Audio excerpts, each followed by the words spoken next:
Jeez, you know, these guys that get invited for a couple of minutes here, it's just, I'm telling you, if it was me, I would never leave this podium. That's why I'm not up here all the time. So, the next guest, the next speaker, you know him well. He has started with Back to Work. He was the person that was out there making sure the small businesses were being covered and supported. Then he started working with Mothers Against Distancing. Then he got himself involved with helping the kids go back to school and the parents knowing they were protected with the private on demand. And Earth United. This is our good friend here, Chris Sky. Come on, man, my friend. Good afternoon, everybody. Now, we don't need to hit you with data, facts anymore. We all know the government is out to get us. We all know they came for our businesses, they took our freedoms, and now they're coming for our children. It's obvious, quite obvious. The time for choosing sides is long past. The time for talking about what's happening is done. It's a time for action. Yeah. That's why I'm just going to talk about the initiatives we got going on that are going to make, not a difference, the difference. The first thing we have, and this is absolutely imperative, Matt came up with an idea to try to make private schools affordable to the average person using community involvement and trying to spare our children from the psychological trauma and indoctrination that they will experience every single minute of every day in the public school system. Let's be real, the public school system has failed us. It is not working in our best interests, and it is detrimental to the health and well-being of our children and the future of our country. A lot of parents would love to send their kids to private schools, but at an average cost of $1,000 to almost $3,000 a month per child, it's just not a reality. So MAD decided to come up with a way that we can make private school affordable, enjoyable, and without the psychological trauma, fear, and anxiety that the rest of the children are experiencing in the next few weeks. We came up with a company called Private On Demand Education. The website is podeducation.ca. podeducation.ca. The premise is simple. Small, registered private schools, similar to a homeschool setting, the majority in a residential house-style setting. A minimum of 5 children, a maximum of 50 children. Following all the public health guidelines that a private school is required to follow, but organized in a way that those guidelines will not impact the children's experience and will not impact their mental development or their social skills. We're using a high-quality North American Montessori curriculum for the children. This allows us to put multiple groups of children into the same classrooms and the same schools. It also allows interaction between children of different ages, which fosters greater communication skills. And as we all know, the Montessori model has been proven for over 100 years, and the freedom it provides children in the classroom to work at their own pace gives them the critical thinking skills that they need to be the leaders of society, not the people standing on docks waiting to be told when they can walk through a doorway. This is the kind of children you're going to get from a public school versus our school, where you're going to get decision makers, you're going to get leaders, you're going to get trendsetters. I was told you can't change the system working within the system. In order to change the system, you've got to replace it with something that makes the old system obsolete. That's exactly what I've done.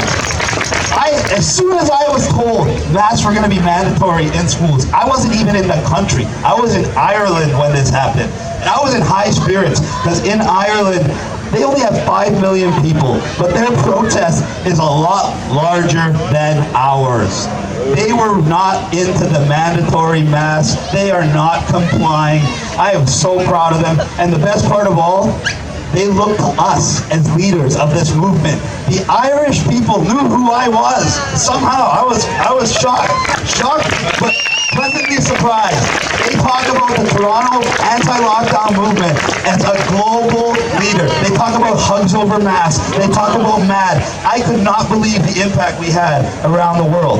And that's where I was told these masks were going to become mandatory. So I said, no bloody way. We made a corporation within a few days. By August 18th, I had Private On Demand Inc. incorporated. I came up with the business model, and I was told by the Ontario School Board that in order for me to be able to proceed this year, I would have to file my notice of intent by September 1st. They gave me about 13 days. I wasn't even in the country. Well, guess what? I got the notice of intent filed August 28th and officially accepted.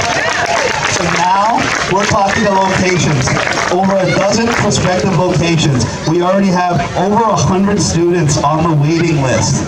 We are ready to go. We're going to open schools all over Ontario, and then we're going to expand it to the rest of Canada. Every child we take out of the public school system is one child, one soul we're saving. We are saving them from this tyranny and from a future of servitude and mediocrity. Private On Demand is empowering children today and creating leaders tomorrow. This is the future of education. When you have real community involvement, I'll tell you how it works. We get somebody from the community, someone in London, someone in Caledon, someone in Brampton, that wants the baby, had run a home school before, but didn't know how, didn't have the time. They donate their space to me. I transform it into a registered private school. We staff it, we put children in it, we teach their children. The tuition is extremely inexpensive. How? Because they're donating the location. Everybody who donates the location is saving us this monthly rent or upfront cost of building a place. That would be tuition costs. These people are compensated by receiving a percentage of the annual revenue from the school. So in part, they're basically becoming a small partner in the school, and they're helping their community. Then we have teachers, combination of volunteer and hired teachers. Obviously, the salary of the teacher gets divided among the students. Private On Demand does not want to make $1 of profit off of any staff hired, so whatever the cost of the staff is, it will be to the dollar charged to the children. The profits are also going to be split up in a way that makes it sustainable and that helps as many people as possible. We're going to give a percentage of the profit, as I said, to the owner of the location. We're going to allow the owner of the location to donate a percentage of the profits to the children's charity of their choice. Private On Demand is going to donate a percentage of the profits to a supplemental tuition program that allows low-income families to claim a portion of their tuition back. And the rest of it will go to the corporation to help expand these services and improve these services, not only in Ontario, not only in Canada, but hopefully worldwide. We see this as eliminating the need for public education, which brings up a very important factor. Do you guys know how much your government charges you in tax dollars per child per year for that wonderful public school system? $12,500 per child per year. When we get thousands of kids in a healthier, more enjoyable, superior learning environment, how long is it going to take for those parents to start asking for their money back? This is why they're attacking me like I've never been attacked before. I thought it was bad when I made the cards. I thought it was bad when we did the parties. I thought it was bad when we did the protests on the TTC. It's never been like this. Why? Because they know that their school system is obsolete, and our school system with community involvement that actually puts children first and gives control back to the parents is the future. This is the future of education. This is the future of our saving our children from this tyranny, and they know it. They know when we stop the mandatory masks and the social distancing in the schools, it can permeate to the rest of society. You know what I saw today on the way here? I almost threw up in my mouth. There was a billboard on a bus stop with a giant mask on it, telling all Torontonians, when inside in public, try to wear a mask if you can't social distance.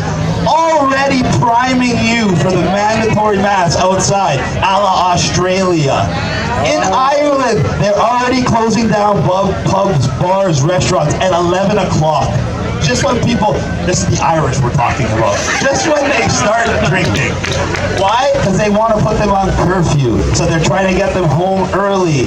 This is not accidental. When they do something in a place like Australia and then refer to it as the Australian model, models are things they like to emulate. And they will if you let them. I will point out to Virginia, this is just another reason why the public school system has failed you. Where is your child more likely to contract COVID or any other infectious disease? In a school with 15 children or a school with 500? I don't care how many dots you have on the floor. I don't care how much you try to social distance and how many layers of masks you put on your children. There is no way, mathematically, that your child has more chance of contracting COVID or any other disease at a small private school versus a public school. And guess what will happen when your child does come in contact with someone named COVID, or even if someone sneezes in a public school classroom? They're going to quarantine that class. They're going to test every kid in that class. And as we all know, the false positives will show. Then guess what they're going to do? They're going to take your children away from you. Everybody talks about quarantine and says they can't take your kids, they can't separate families. I suggest you guys look at the little KB under quarantine called isolation. Isolation is different.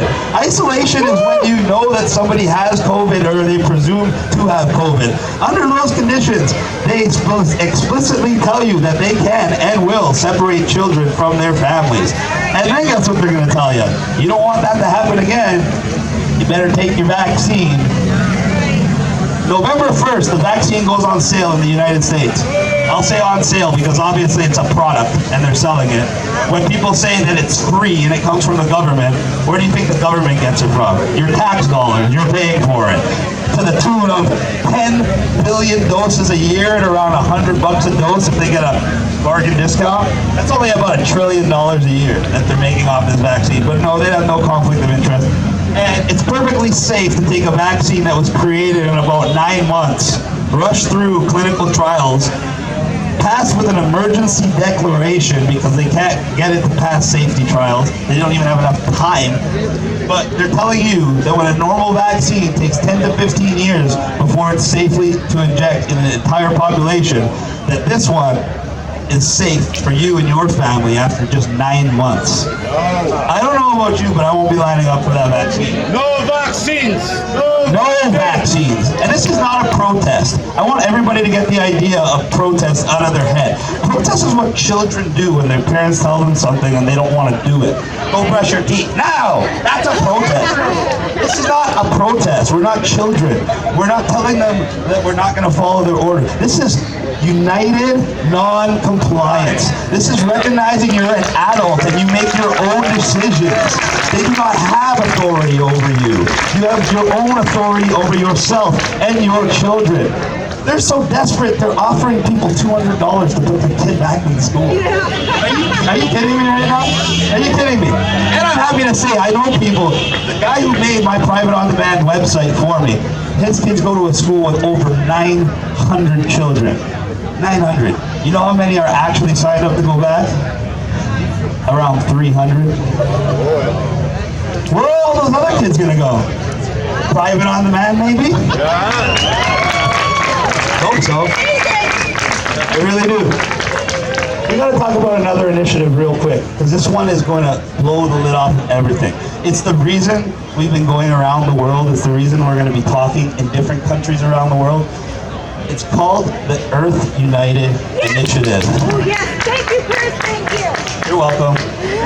I know, they approach me, they're like, we need someone like you to tell people about this. I'm like, well, tell me about it, and if I like it, I'll tell people about it. I'm not gonna just tell you I'm gonna promote something for you, no. If I believe in it, if I believe it can make a difference, then I'll wanna tell people about it. So they told me about it, so now I'm gonna tell you about it. Earth United is an initiative that's creating an app. The creator is a tech guy from the UK now living in South Africa. He's a YouTube figure. He's a genius in technology. Jesse Casanova, thank you very much. He's a very wonderful guy. You guys can look him up online. He's creating an app called Earth United. It's going to be ready in a few weeks' time. Let it, Jesse. And it's made to link every single anti-lockdown, pro-freedom group around the world. Decentralized, anonymously. It allows us, at the push of a button, to literally reach millions of like-minded people without censorship. The organizational skills of this app are unparalleled, and there's nothing like it that's ever been created in the world. But that's not all. We're using the app to bring everybody together for a purpose. There is a global movement right now. They try to make it seem like it's not important because they don't want you to know about it. Common law public court. Everybody repeat that, please. Common law public court. This is when the people en masse challenge the government for the constructive fraud of converting us into a person that can be ruled like a corporation from our birth without fully explaining the implications and giving themselves a phony authority over us where they believe they can mandate things on us, but they can't unless we consent. If we challenge it in court, in common law public court, they will lose, and they know this, and this is why they try to suppress the movement. With Earth United, we are linking hundreds of thousands of people in Canada, US, UK, Australia. A man named Chris, I do not want to give his last name, I know it's not me. The best common law lawyer in all of Canada is from Ontario. He's spearheading this movement with other lawyers around the world. And using Earth United, everybody has to sign up on the website, everybody has to download this app, and everybody has to get everyone they know that thinks like them to download this app. We're going to organize a multi-country, in-public common law lawsuit where the governments are served by the people, including other government officials, including law enforcement, on TV, at the same time, around the world, something they cannot sweep under the rug. And we're only going to get one chance at this, so we got to do it right. So I want everybody to remember the Earth United Initiative. Go to the website, sign up. When the app is ready, download it and give it to everybody. This is going to be how we drag them out of the shadows into the light and make the masses aware of what's really going on. This is how we end it. And in the meantime, go to podeducation.ca. As soon as you do, it's a gorgeous site, by the way, you'll see different buttons pop up. Register your child, offer a location, or offer your teaching services. We are taking locations all over Ontario. We are taking child registrations all over Ontario, and we are taking offers from teachers all over Ontario. And we are going to open dozens of these schools, and we are going to save our children from this tyranny. Thank you, guys. Thank you very much. Next time you see me, I'll be speaking from another country. How you doing, Chris? You know,